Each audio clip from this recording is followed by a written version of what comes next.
we will discuss about economics chapter 2, sectors of the Indian economy.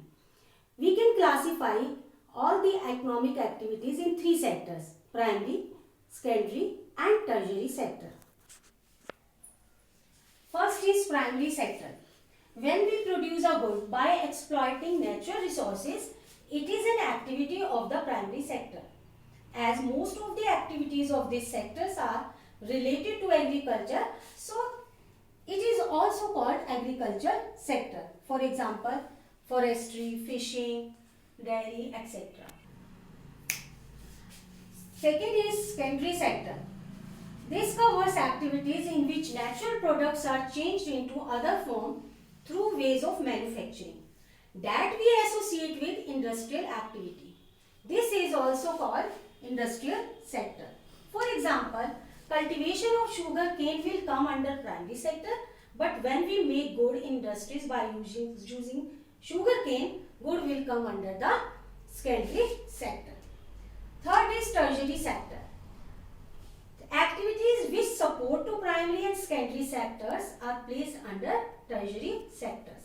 So any support we provide to primary and secondary sectors would be classified as tertiary sector. For example, transportation, communication, banking, etc. Next is comparing of three sectors. If we want to compare three sectors, we need a common thing, that is money. Every good and services has a value. Calculating the value of all goods and services in a sector can be used to compare the three sectors. One important term already you studied in your first chapter development. The term is GDP, mean gross domestic product. The sum of all goods and services produced in a country in an accounting year is called gross domestic product. For the calculation of GDP, we will include the final goods and services. Suppose a farmer grow wheat in his farms and after harvesting, he sell his wheat in market at the rate of rupees 8 per kg. The trader purchase this wheat and convert in flour mill and then sell the flour at the rate of rupees 10 per kg, and the third person which purchase this flour and add sugar and other ingredients and make cookies and then sell the cookies in the market at the rate of 60 rupees per kg. This form the final goods. Now the next topic is importance of tertiary sector. Now question is, what are the reasons for growing tertiary sector? The first reason is, for any developing countries, basic services like education, hospitals, courts are important. Government has to take responsibility for the provisions of these services. In India also, tertiary sector growing as shown in the graph. Pink line. The graph shows that the tertiary sector emerged as the largest producer sector in India, replacing the primary sector. Second reason is the development of primary and secondary sector will need services like trade, transportation, storage, etc. Hence, tertiary sector increase side by side. Third is, due to demand of services by certain section of people like shopping, hotels, tourism, etc., tertiary sector grow fastly. Now the fourth reason is, over past decade, information technology has grown drastically. Hence it resulted increase in tertiary sector in India. Due to these four reasons, in the calculation of GDP, more than 50% share is tertiary sector.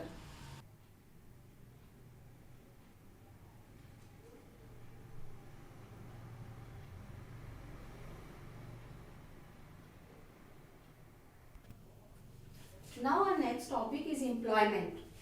As shown in graph, share of sectors in employment. In India, more than 50% people are engaged in primary sector. But in the calculation of GDP, share of primary sector is only 18 to 20%. Reason is more people are working in primary sector than actually required. If some are removed, the production will not be effective. This is called disguised unemployment or hidden unemployment. Already you have studied in your previous class about the disguised unemployment. Now question arises, how can we create employment? There are two solutions for creating employment. First is long-term solution and the second is short-term solution. In long-term solution, there are many factors. First is government should invest in primary sector, increase irrigation and transportation facilities. For this production will increase and problem of disguised unemployment will also solve. And the second is government should also promote tourism and provide employment in it.